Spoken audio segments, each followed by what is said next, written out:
What's up to my furry friends on YouTube? Today I'm going to show you how to change your profile picture on PayPal. Now I'm on mobile PayPal, but this works for desktop PayPal as well.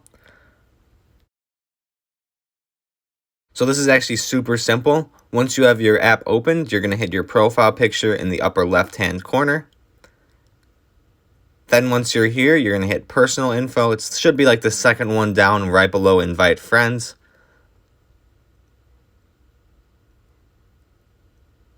And then once you've gotten into this section here, it's going to be pretty straightforward.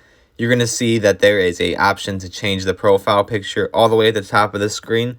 Right under the icon there's just a little text that says change photo. You're going to hit that.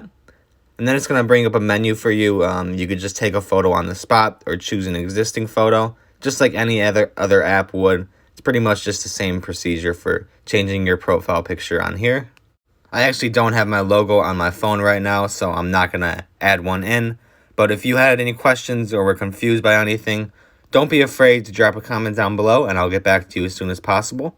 Otherwise, if you found this helpful today, be sure to subscribe, like, and also read the description because there's some very important information that you wouldn't want to miss.